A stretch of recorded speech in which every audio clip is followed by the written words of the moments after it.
Europe की अर्थव्यवस्था संकट में है, लेकिन एक देश ऐसा है जिसने सबको चौंका दिया है।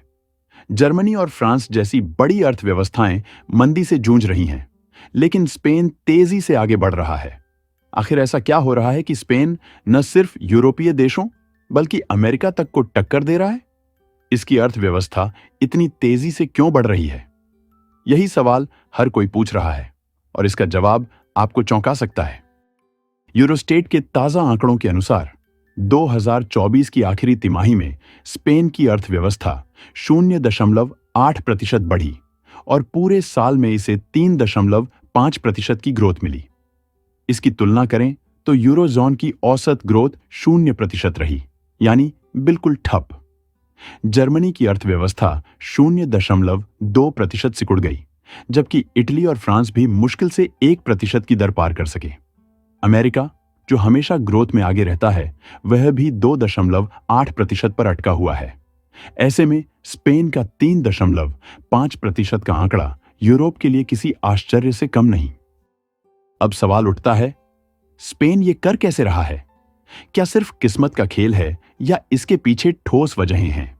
स्पेन की जबरदस्त आर्थिक ग्रोथ कोई संयोग नहीं है, बल्कि इसके पीछे ठोस रणनीतियां और दूरदर्शी नीतियां हैं। जहां बाकी यूरोप मंदी, ऊर्जा संकट और बेरोजगारी जैसी समस्याओं से जूझ रहा है, वहीं स्पेन लगातार आगे बढ़ रहा है। आइए समझते हैं कि स्पेन इस आर्थिक उछाल को कैसे हासिल कर रहा है। स्पेन आज यूरोप का सबसे सस्ता बिजली नेटवर्क रखने वाला देश बन चुका है और इसकी सबसे बड़ी वजह है स्पेन का ग्रीन एनर्जी पर बड़ा दांव। जब बाकी देश पारंपरिक ऊर्जा स्रोतों पर निर्भर थे, तब स्पेन ने सोलर एंड वाइंड एनर्जी में भारी निवेश किया। नतीजा, 2023 में स्पेन यूरोप का पहला देश बन गया जिसने 50% से ज्यादा बिजली रिन्यूएबल सोर्स से बनाई। लेकिन यही नहीं, स्पेन के पास यूरोप का सबसे बड़ा एलएनजी टर्मिनल भी है, जिससे रूस से गैस सप्लाई बंद होने के बावजूद स्पेन को कोई झटका नहीं लगा। जबकि जर्मनी, फ्रांस और इटली जैसे देश महंगी गैस खरीद कर परेशान हैं, स्पेन को सस्ती और स्थिर बिजली मिल रही है। और जब बिजनेस को सस्ती बिजली मिलेगी तो उनका प्रोडक्शन और इकोनॉमी दोनों ही तेजी से बढ़ेंगे। स्पेन अब विदेशी निवेशकों की पहली पसंद बनता जा रहा है। जहां यूरोप के बाकी देशों में ब्याज दरें और टैक्स बढ़ रहे हैं, वहीं स्पेन ने निवेशकों को आकर्षित करने के लिए लो कॉर्पोरेट टैक्स, आसान बिजनेस पॉलिसी और सरकारी इंसेंटिव्स की पेशकश की है। इसके अलावा स्पेन स्टार्टअप वीजा और डिजिटल नोमैड वीजा जैसे कार्यक्रम चला रहा है, जिससे दुनिया भर के टेक्नोलॉजी प्रोफेशनल्स और एंटरप्रेन्योर स्पेन में आकर बिजनेस कर रहे हैं। इससे न सिर्फ नई नौकरियां पैदा हो रही हैं, बल्कि स्पेन का स्टार्टअप इकोसिस्टम भी तेजी से ग्रो कर रहा है। स्पेन हमेशा से दुनिया का टॉप टूरिस्ट डेस्टिनेशन रहा है। 2023 में स्पेन ने 7 करोड़ से ज्यादा इंटरनेशनल टूरिस्ट्स को आकर्षित किया, जो देश की जीडीपी में भारी योगदान दे रहे हैं।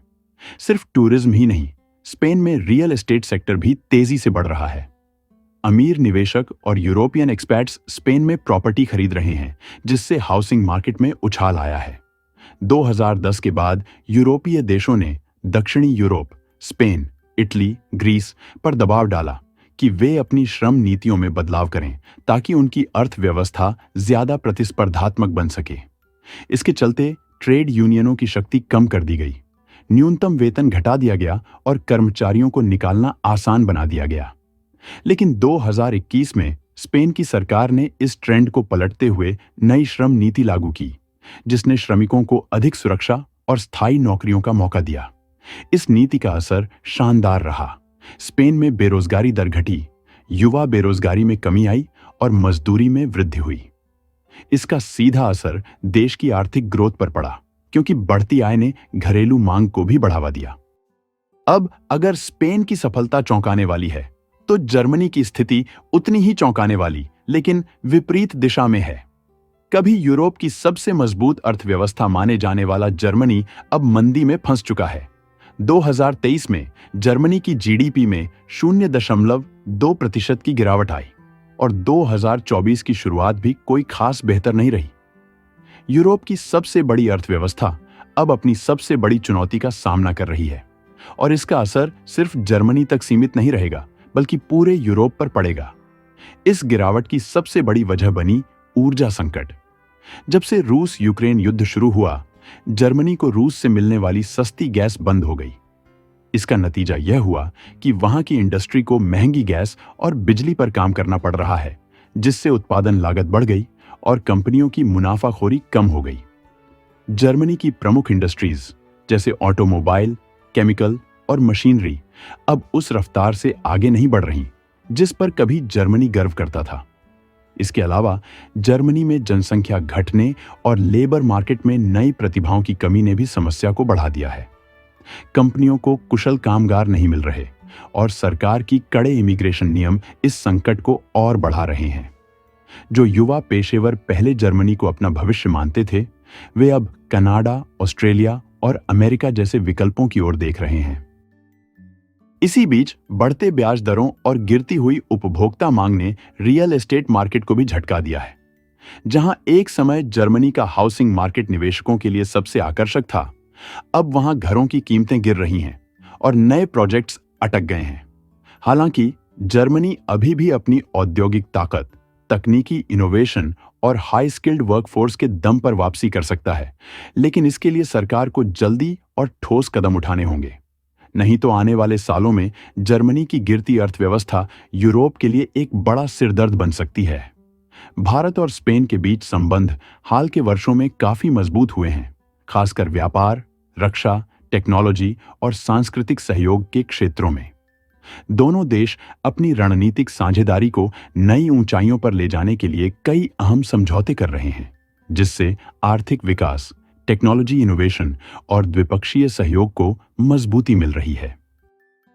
भारत की रक्षा क्षमताओं को बढ़ाने के लिए स्पेन की प्रमुख एरोस्पेस कंपनी एयरबस और भारत की टाटा एडवांस्ड सिस्टम्स मिलकर C295 सैन्य ट्रांसपोर्ट विमान बना रही हैं। इस डील के तहत पहले 16 विमान स्पेन में तैयार होंगे और बाकी 40 विमान भारत में बनाए जाएंगे। यह प्रोजेक्ट भारत के मेक इन इंडिया अभियान के तहत रक्षा उत्पादन को आत्मनिर्भर बनाने की दिशा में एक बड़ा कदम है। इससे न केवल भारतीय वायुसेना को एक आधुनिक और अत्याधुनिक ट्रांसपोर्ट एयरक्राफ्ट मिलेगा, बल्कि भारत का एरोस्पेस और रक्षा निर्माण सेक्टर भी नई ऊंचाइयों पर पहुंचेगा। भारत और स्पेन ने टेक्नोलॉजी और साइंटिफिक इनोवेशन में भी मजबूत साझेदारी बनाई है। 2023 में दोनों देशों ने इंडस्ट्रियल रिसर्च और डेवलपमेंट को बढ़ावा देने के लिए एक नई रणनीतिक साझेदारी की घोषणा की। इसका मुख्य उद्देश्य artificial intelligence, clean energy, smart cities और स्पेस टेक्नोलॉजी जैसे क्षेत्रों में आपसी सहयोग बढ़ाना है। इससे भारतीय स्टार्टअप्स और वैज्ञानिक समुदाय को यूरोपीय टेक्नोलॉजी और इनोवेशन से सीधे जुड़ने का मौका मिलेगा। भारत और स्पेन के बीच व्यापारिक संबंध भी तेजी से बढ़ रहे हैं। स्पेन यूरोप में भारत का छठा सबसे बड़ा व्यापारिक भागीदार है और दोनों देशों के बीच 2023 में कुल व्यापार लगभग $9.9 बिलियन तक पहुंच गया। भारत मुख्य रूप से खनिज ईंधन, स्टील, ऑटोमोबाइल, सी फूड और कपड़ा उद्योग से जुड़े सामान स्पेन को निर्यात करता है, जबकि स्पेन भारत को मशीनरी, फार्मास्यूटिकल्स और ऑटोमोबाइल पार्ट्स जैसे उत्पाद निर्यात करता है।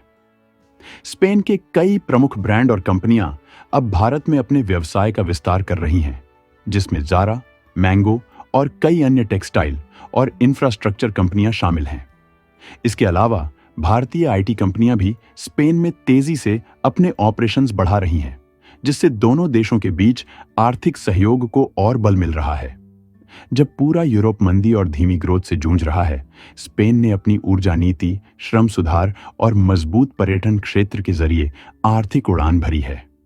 2025 और 2026 में भी स्पेन की ग्रोथ बाकी यूरोप से तेज रहने की उम्मीद है।